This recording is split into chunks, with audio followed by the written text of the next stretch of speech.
Hi, I'm Zach Dennett from CVS Health, and you're listening to the CPG Guys podcast. Welcome to the CPG Guys podcast. Your hosts, Shri Rajagopalan and Peter V.S. Bond, explore how brands and retailers engage consumers in an increasingly digitally driven world. And now, here are the CPG Guys.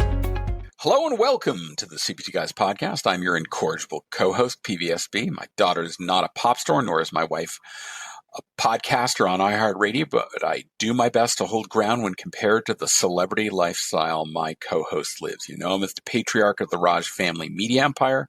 His daughters, Rhea and Laura, are a legitimate entertainment sensation since his wife, Kavita, runs her own podcast, Lights, Camera, Conversation. As for Papa Raj, as his daughter's fans refer to him, well, in addition to podcasting, he serves as the Chief Revenue Officer at Think Blue Consulting. He's also the former CCO at General Mills. Now, Shri can't join us today because he's off to London to accompany his daughter Rhea on an MTV event at Wembley Stadium. More to follow on that. We wish them well in that adventure. Make sure you're subscribing to our podcast on your preferred listening platform, Apple, Spotify, or whatever, where you can get our latest episodes and even go back to consume some of the 515 episodes we've already published. It still blows my mind, 515. That's a lot. All right. Enough of my boilerplate. Our guest today comes from a Fortune 10 company. You know the one I helped make famous or infamous for the 6-foot-long register receipts. He's here representing the front of store non-pharmacy merchandising group. His career has included roles at many familiar companies, including General Mills, Venmo, Oliver Wyman, Jet, and Walmart. In 2022, he joined CVS Health, where he has led efforts in Omnichannel, loyalty, Hispanic formats, and last year he assumed the role of Vice President of Merchandising for Consumer Health and Wellness. Please join me in welcoming to the podcast, Zach Dennett. Greetings, Zach. How you doing?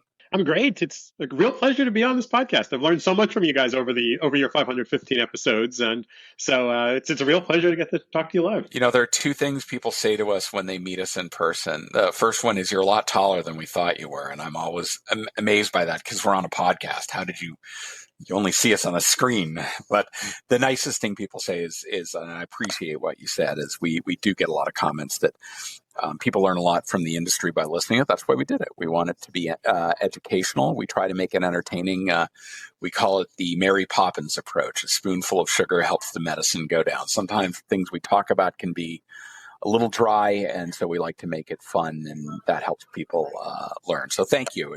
We're glad that you like what we've been able to produce. I know today's episode will not disappoint for those people listening to our conversation. We're going to include in the digital show notes of this episode links to your LinkedIn profile and that of CVS Health so that our audience can learn more about you as we carry on the conversation. So let's get to those questions. We've got some great ones. I'll open up talking a little bit about what you're doing at CVS and stepping into your current role in March of 2024.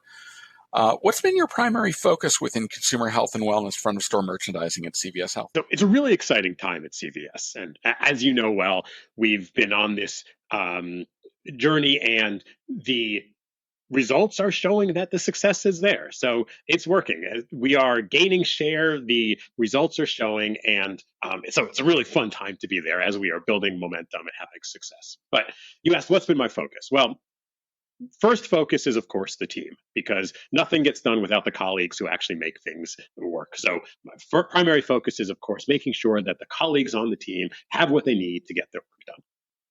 But when we think about the business, there are three things that in consumer healthcare we are focused on. First is assortment and localization. And we are on this march to make sure we have the right products in the store.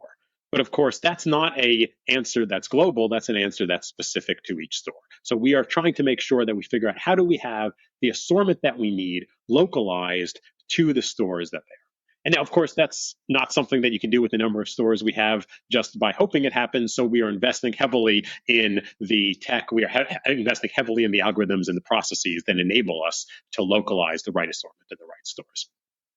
We then are thinking very hard about how do we simplify the pricing and promo to make sure that the customers are getting the value that they expect, especially in these tough times. and focusing on how do we get our everyday prices right? How do we focus on these extra big deals and the new promos that we're working on and optimizing the promos? And then you can have great assortment, you can have wonderful pricing, and if the product that you are looking for is not on the shelf, it doesn't matter at all.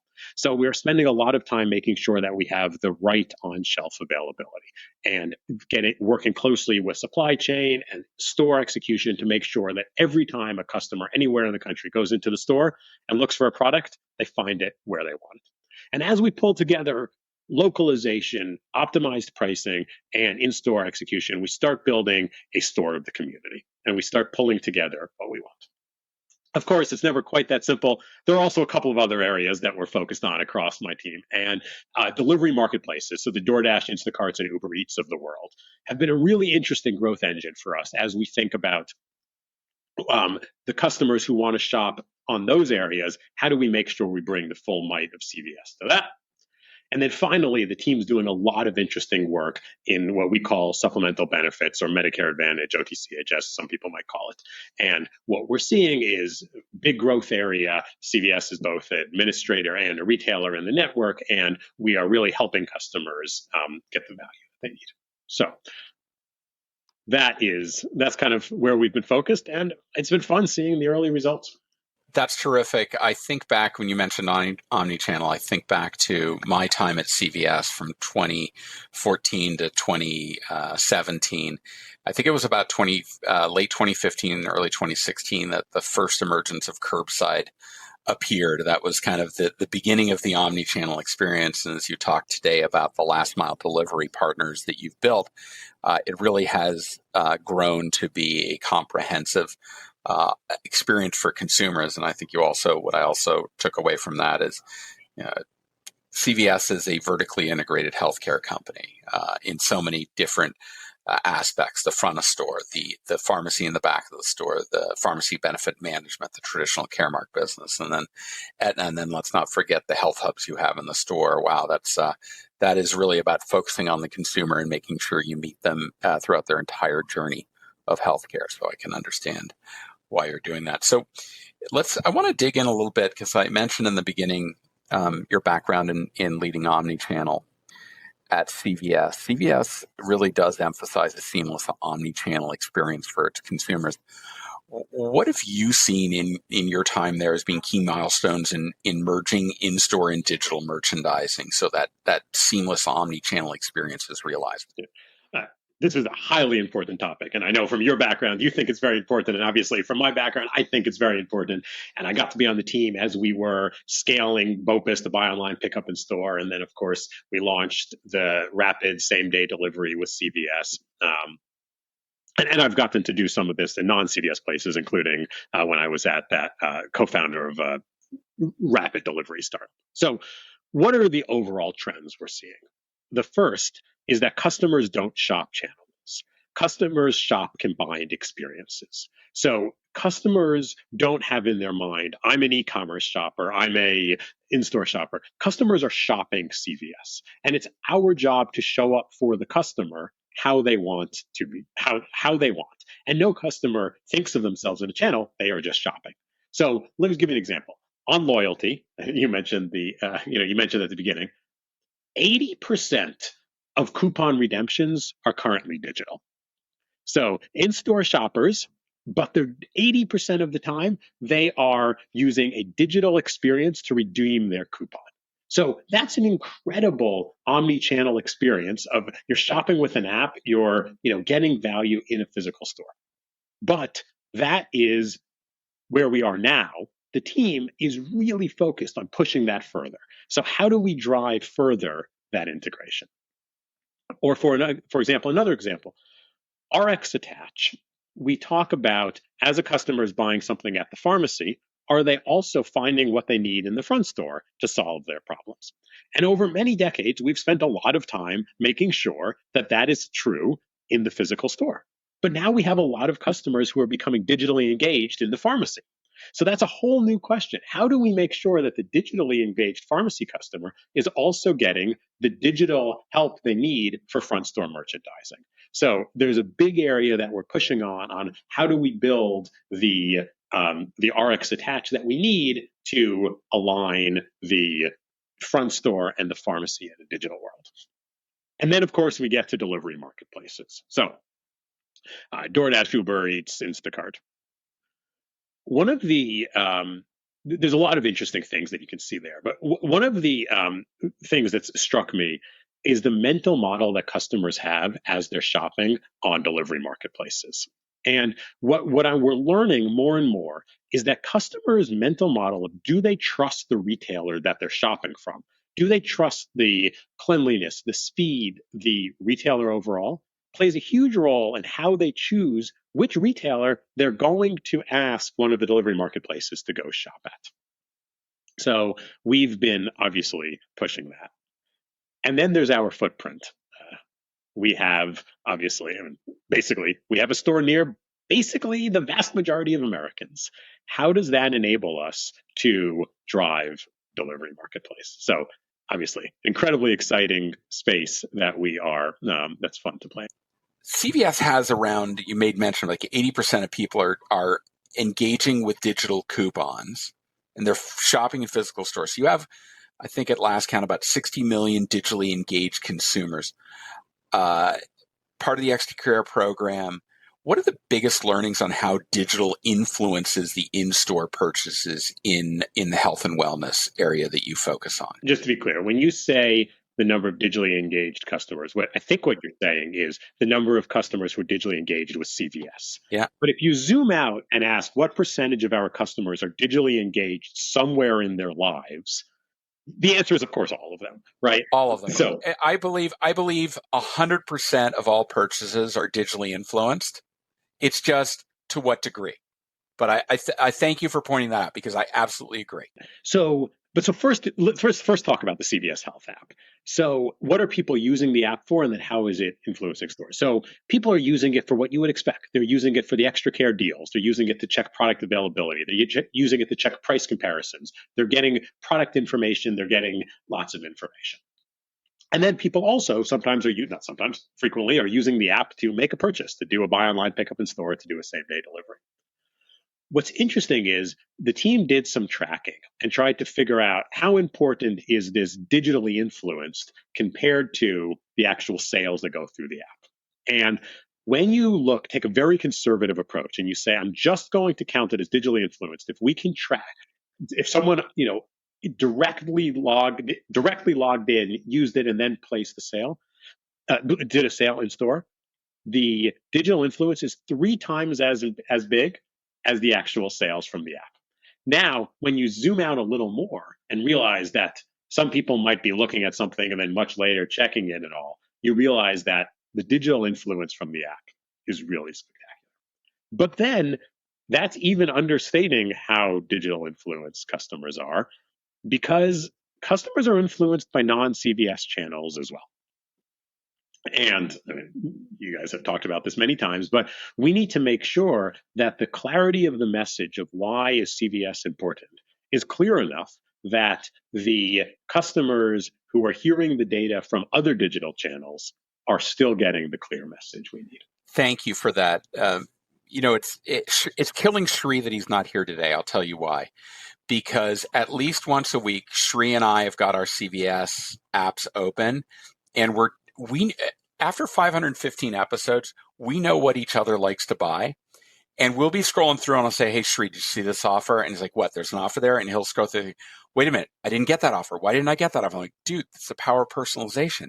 You know how this works. Or he'll get an offer. I'm like, yours is different than mine. It's because we have different purchasing behavior. It's about giving the experience that is right for each of us. So it certainly works in our case, and we love to talk about it at least once a week. So that's great to hear. I love that story. All right. So innovation is the lifeblood of growth, and to that end, as you think about your role in merchandising, bringing new and innovative brands into your stores keeps your consumers excited because it becomes something where they can learn about new products and try them out, and maybe they're right for them. So the question I have is, what qualities do you look for in emerging brands that are seeking to do merchandising partnerships with CVS Health? And how does digital and omnichannel even play a role in that? So this is a fun question because at our heart, everyone on the merchandising team is an item merchant. And we get excited about items. And obviously, we spend a lot of time talking about a lot of other things. But at our heart, we are item merchants. We are trying to figure out what is the best product for our customers and where do we want. So new items get us really exciting. This is what lights up everyone on the team. So what do we need on a new product? Well, you said innovation. And I think the first thing we'll talk about is we need clear differentiation and real innovation. And innovation or real innovation can be product formulation, it can be delivery, it can even be a new way of messaging. But it has to be something unique because all too often someone says, hey, I have this great innovation, and actually it's a copy. They've misused the word innovation to mean I'd like to duplicate something else. That doesn't get us excited. But when it's innovative to them, right?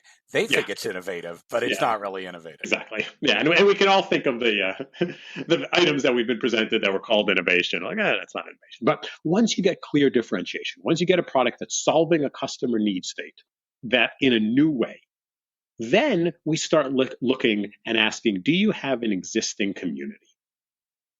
Because I think in the past, many retailers would say, we'll bring in a product and we'll build the community. But as you were talking about digital influence, it really helps right now as products are launching in a store to already have a digital community and a digital presence. And we are looking for products that have already shown they have a followership. They already have a set of customers who are eager for the product, who are excited about the product. And then when things go right at CVS, they can go right in a big way. And obviously, we can work in a small door count. We can figure out how we handle small items. But the idea is to get things that are going to go big. So we also are looking for products that are ready for scale.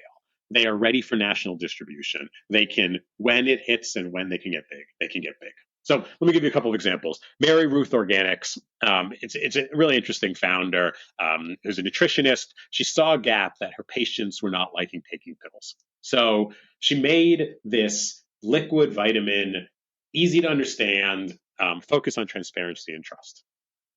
Resonated well with a whole bunch of consumers, and the merchant was excited about it, brought it in, and we're seeing great success.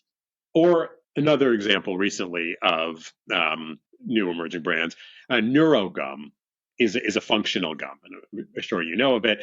We saw it very early. The merchant was very excited about this one and actually brought it in probably before it had much of a followership. So we brought it in, we got it in the stores, and then a major spike came. It started getting a lot of news, and we were a little ahead of the curve that one, so we started seeing a big spike. And that one is trending with younger consumers, on-the-go consumers, lots of functional benefits. What's fun about NeuroGum is I keep getting comments from various store managers saying, hey, I heard that other store has this other flavor, other version. Can I get that as well? So it makes us as item merchants, warms our hearts when we start getting requests. Hey, I need more of that. You did a great job picking that item. And obviously, those are only two. We have a continuous stream of new items that the team is always excited about, and that brings to the customers what they need, which is the right products to solve the innovative issues. I love that. It's not just having new and innovative products. It's also about making sure that because it's new and it's innovative, you get behind the launch of it. The goal there is to drive success and make sure that your consumers are becoming aware of it and having opportunities to try it. And that's where the full force of the different marketing and advertising mechanisms within the CVS portfolio come to bear. Let me remind our audience today that I'm speaking with Zach Dennett from CVS Health. Okay, so Zach, I kind of we talked a little bit earlier about front of store, back of store, right? So CVS shoppers are coming to your physical stores for their prescription needs, for their over-the-counter medications, and even primary health care with the health hubs. How do you work with other business owners within CVS Health, the broader organization, to ensure your shoppers are getting the holistic 360 care that they need, and how do even brands play a role in that? Because there are RX brands, there are OTC brands. I'd love to know how this all comes together in a meaningful way that gives a really great experience for your shoppers. So across CVS Health, we're all focused on making sure we deliver the best outcomes for the patients or the consumers or the customers. So, and where appropriate, we're constantly looking to break down silos to ensure that seamless care delivery across all parts of the business. So, for example, across front store, pharmacy, and minute clinic, we're aligning closely on the shopper journeys and making sure that those are consistent. And the front store plays a key role within the enterprise in meeting consumers where they are in their health journey via assortment and convenience. And then brands have a role where brands contribute by offering solutions that complement care. So, a incredibly important question you ask, and I think one of the real powers of CVS. So I was in the CVS store in Guilford, Connecticut last week getting my fall flu shot. And as I was there, and I got the wonderful, my daughter just loved the Band-Aid because it had the lovely CVS care mark on it. But they were kind enough to give me a sample of your store brand popcorn.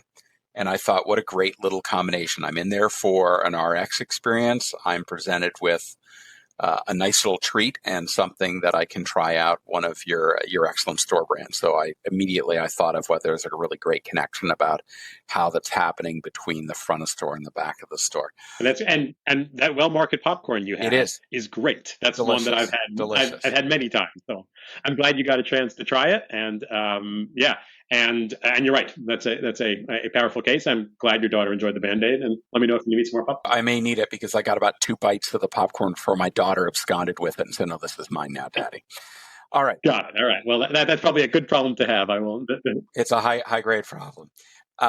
We've had on the podcast your colleague Parbs Darawal from the CVS Media Exchange a couple of times. In fact, we did a LinkedIn Live with him over at Cannes this summer when he was over at the Cannes Lions Festival.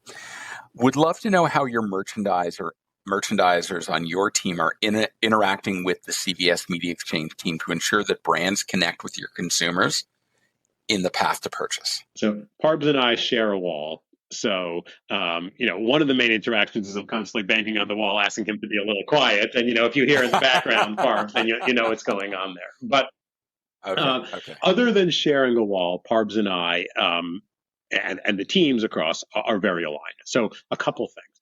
First, everything we do is built off of a common understanding of the customer from the extra care. So as a result, we are all talking about one constant customer and have an aligned vision of what we're talking about. But the real magic happens when we combine merchandising and CMX and marketing. And let me give you an example. When you think about some of the tentpole events, like Big Fall Wellness that we have coming up, one of these big, extra big deals focus, those things do much better when we have Parbs and his team driving awareness from the retail media side, when we have CVS marketing amplifying that, and then Parbs' team amplifying the marketing, and we have merchandising really driving both in-store awareness and great deals. So each of these things are powerful by themselves. When you combine them, you really get the magic. And by magic, I mean not a particularly magical thing. The incremental ROAS that we are seeing on CMX is a great use of brand money. We're really seeing extremely high, in very strict measurement conditions, extremely high incremental ROASs when we get all of these things working together. So really excited about that. The other thing that works really well is new items. And as we are pushing for some of the new products, as we talked about item merchants, so some of the new items that we mentioned, or lots and lots of other new items, where CMX can work with the brand to make sure customers are aware of the brands, that's another place where we've seen really strong returns on the CMX. Seems to me what you're saying is that CMX is an integral part of beyond just joint business planning, it's joint value creation for the ecosystem. So that's good to hear. My background is in loyalty data, having been the steward of the Extra Care Insights portal for quite a number of years at CVS, and prior to that, my time at dunnhumby when they were part of Kroger. So my next question is right to the heart of that.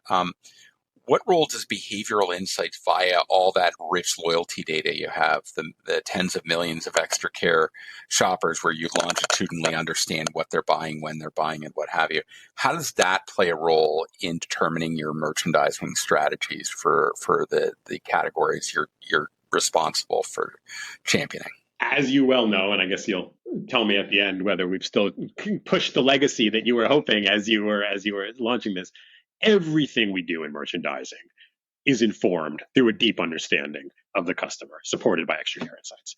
Everything. And this connection to the customer is true at all time scales. So on the shortest time scale, what personalized coupon do we give, each of you, as you were talking about, each week? And we personalize that, the many millions of offers we send out, tailored based on the data we have.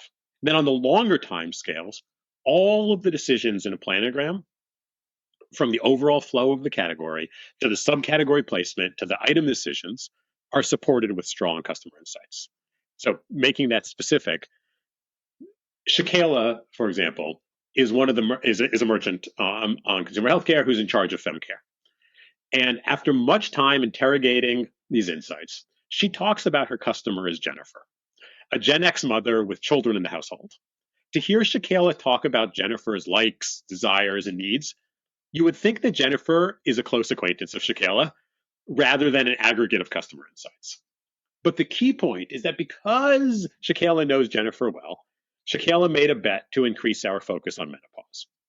Jennifer also told Shakela to undergo a big reorganization of the PADS planogram. So the inputs needed major analytics. And I can tell you that no fancy analytics is needed to see the results, which is that Shakela is gaining major market share and having great sales. And I can keep going on with these. Anna Maria is the senior category manager on vitamins. And she saw in loyalty that the CVS vitamin customer, who you might typically think of as older, was actually starting to skew a bit younger. Then we also know that the younger customer prefers gummies, the gummy form factor, which led us to lead the aisles with gummies and bring in more trending products. And now you're going to say, well, this sounds similar because vitamins is seeing double-digit share gain. So again, understanding the customer's helping. And then you get to the question, and this is probably a question that every merchant on the consumer healthcare team, every merchant in CVS, and probably every merchant you've ever spoken to is trying to answer, which is, should I carry item A or item B? So we're constantly asking that question. And the loyalty insights have armed the merchants with specific answers to that question. So basically, by looking at the history, we're able to algorithmically answer, how do customers switch between these products?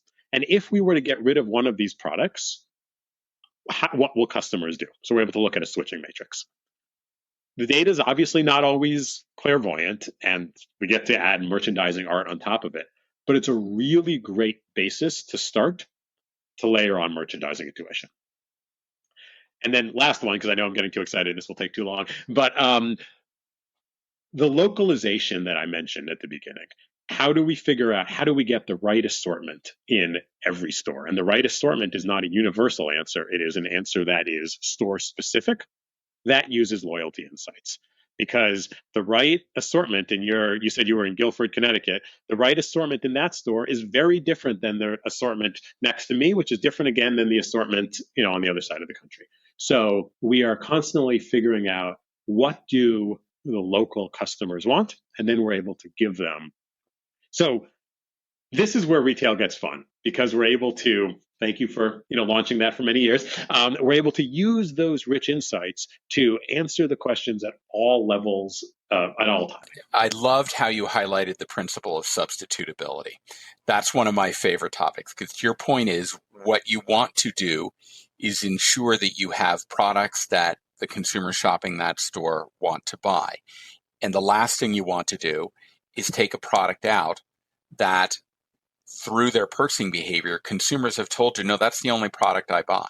And if you don't have that product, then I'm going to have to go to another store. The very simple example I've used in the past is the cake mix category, right? If you were to say, I want to eliminate 20% of my SKUs, and you were to force rank based on sales, guess what? Every single flavor would be chocolate or vanilla. But there's someone who likes orange flavored cake, and that's what they like. They don't like vanilla and they don't like chocolate. And they may only be 5% of shoppers, but that's the only flavor they like. And if you take that off the shelf, they're going to go to another store that sells orange flavored cake. So to your point around substitutability, yeah, behavioral insights gets you that question.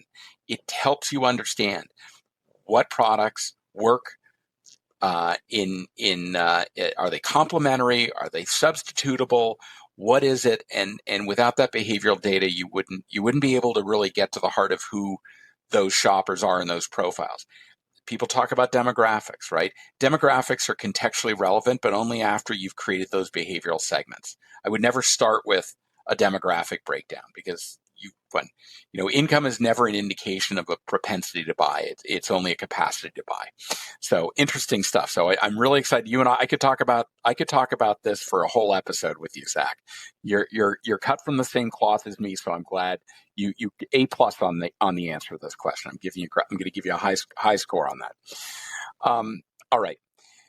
I've read some other statements that you've made, and you've noted that younger generations tend to trust influencers over experts. I think intuitively from my background in user-generated content, I can confirm that because, right, it's always amazed me how a consumer is willing to trust 1,000 other people they've never met, more than a brand and more than the retailer, because they bought the product and they tell you what they think about it, right? So intuitively, I believe that, right?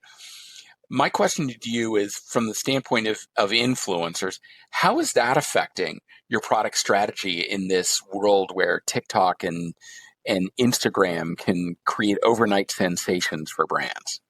So you're exactly right. People of my generation, which my children generously call old. So, but our generation, we grew up trusting experts. We trusted people who have a PhD or who, were trained, schooled on products.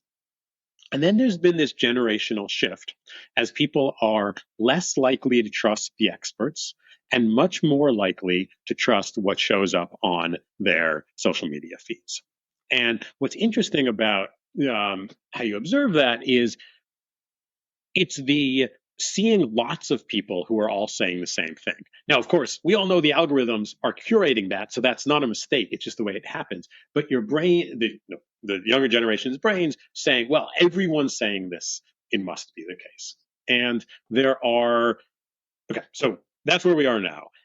Of course, the future is probably not going to look the same. And I would not be surprised if in a couple of years you are spending a lot more time talking about how AI is influencing people and how customers are starting to have more and more of their influence come from their chatbots and their companion and their AI companions. So that's a trend that we very much are watching and trying to figure out. But you asked about how does the influencers influence our merchandising strategy? And the answer is speed of trends are changing dramatically. And the rate at which a product goes from never heard of to its major spike to back down is becoming faster and faster. And we as merchants and we as a retailer need to be able to catch those trends early to make sure that when the customer comes in looking for what they want to buy, we are ready to do that. So the good news is that we're doing a good job so far. And the scary news is we can never let off the gas and we need to keep accelerating. And we're using some interesting insight tools that we have to enable to that. So for example, what's trending on TikTok is now something that we have access to. And we're able to see what are some of the very early blips on what's going on TikTok, and is that something that we're interested in? Is that a trend we're doing? We're obviously also paying very careful attention to the conversations that are going on and asking which which ingredients, which formulations, which uses are starting to spike, and making sure that we have both the products and the inventory that we need, because some of these trends are so fast that we actually need to increase, override the inventory algorithms, because they're not going to be able to keep up with the speed of the trends. One thing to keep in mind, though, as we think about trust, is that across all generations, the pharmacists are some of the most trusted healthcare professionals in America. And the CVS customer knows that the pharmacists in our stores are trained, are deeply knowledgeable, and happy to help customers with product recommendations and suggestions. So regardless of generations, customers appreciate the expertise of our really great pharmacists. What you emphasized in terms of understanding the trends and seeing how things are going viral, Shereen, it just reemphasizes to me what Sheree and I are always telling to brand marketers. And I think it's true to merchants. I don't think you need to be on TikTok and Instagram posting lots of content, but I think you need to be watching what's going on. I think you said that that's exactly what you're doing. You are paying attention to how consumers are talking about the products and health conditions and trying to adjust your strategy to accommodate what those trends are. So that's really one other thing I wanted to say about AI. Sheree called me the other day and said that our podcast hosting platform is now offering an AI co-host. Should I be worried about that, Zach? I'm a little nervous. My view so far is you are doing a great job and are not going to be. But on the other hand, if Sheree can't find himself onto the calls and he needs to be on airplane, you might need to reproduce him. So we'll see. All right, let's close this out. Let's look a little bit towards the future. How do you see CVS's merchandising role evolving over the next 3 to 5 years amid all of these changes, innovations like instant commerce? We talked about some of your delivery partners. And I think that, particularly for a retailer like CVS, where in health and wellness, you deal with a lot of acute conditions and people need immediate relief. So I'd love to know how you're kind of embracing that in your new role. First, when you think about it, the strategy is working. And when you look at the results, when you look at the momentum, overall, what we are doing in merchandising, what we're doing across the front store is working. We are simplifying value, optimizing promos, we are localizing assortment, and we are driving in-store service with on-shelf availability. So that's not going to change. We will continue to focus on those. But of course, 3 years is a long time. So some things will change. And some of the things that we're thinking about are with stores near everyone, what does it mean for stores to continue to be these localized fulfillment hubs that enable the deliveries that more and more people want?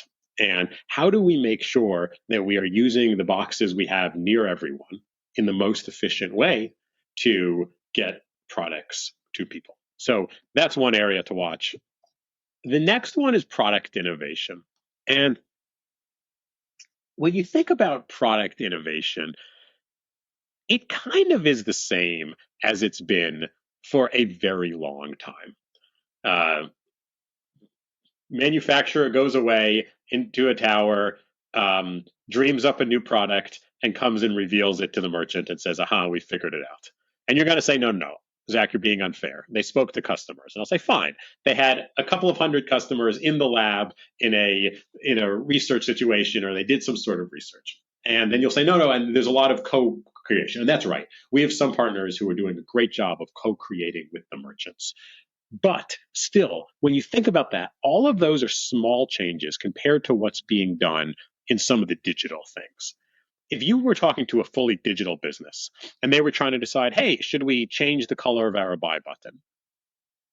There would be no focus group. They would change some small percentage, and they would then a couple days later come back with a statistically significant valid answer of which button is better. And then they would scale that out, and then they would do that 1,000 times.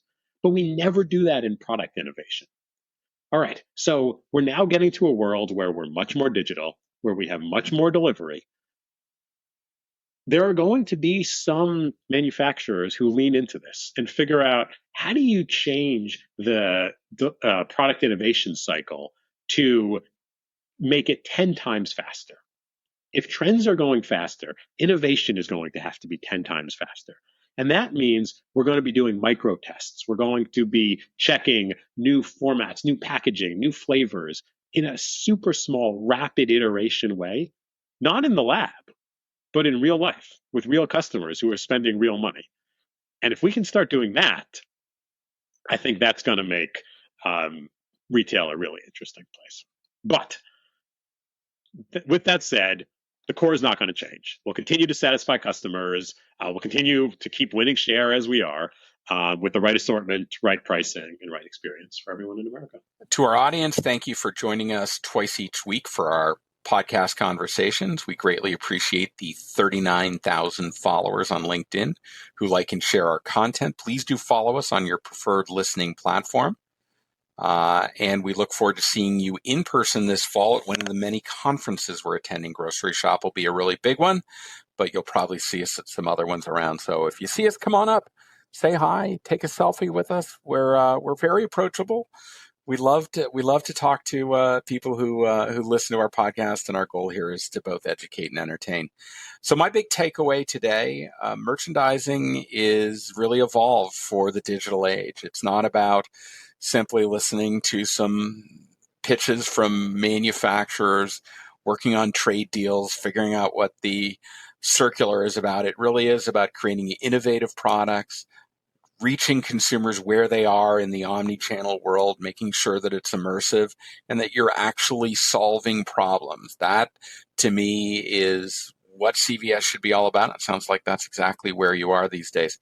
Zach, it's a great conversation. I really appreciate it. As I said, I could dig into like all of these topics and do 5 more episodes. So we're going to have you back in short order. But thank you for taking the time today to speak with us. We really appreciate it.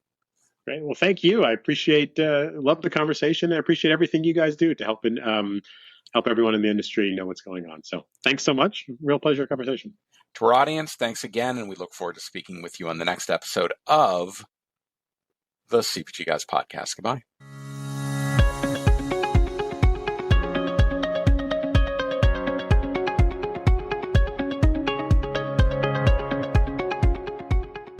The content in this podcast episode is provided for general informational purposes only. By listening to our episode, you understand that no information contained in this episode should be construed as advice from CPGGUYS LLC or the individual author, hosts, or guests, nor is it intended to be a substitute for research on any subject matter. Reference to any specific product or entity does not constitute an endorsement or recommendation by CPGGUYS LLC. The views expressed by guests are their own, and their appearance on the program does not imply an endorsement of them or any entity they represent. The views expressed by CPGGUYS LLC do not represent the views of their employers or the entity they represent. CPGGUYS LLC expressly disclaims any and all liability or responsibility for any direct, indirect, incidental, special, consequential, or other damages arising out of any individual's use of, reference to, or inability to use this podcast or the information we present in this podcast.